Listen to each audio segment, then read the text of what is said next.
All right, so we're gonna work the calves now. So you have your gastroc soleus and the muscles that kind of act as stirrups around the ankle there. So your tib post, peroneals. So we're gonna start off with both legs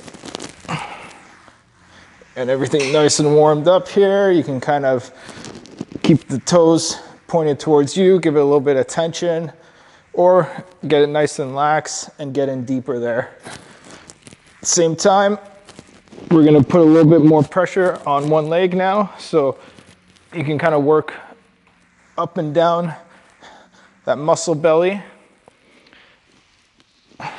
Give yourself a little bit more pressure, get in even deeper by putting more weight down on that single leg.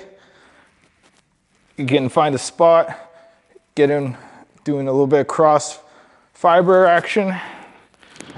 And then we can even work the muscles on the outside, which are your peroneals, and giving yourself a little bit of a soft tissue release here.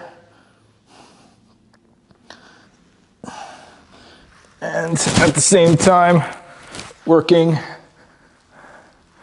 that tib post, and again, giving yourself a little bit of an active release. And to finish up, you can even get in a little closer towards that Achilles and working it through.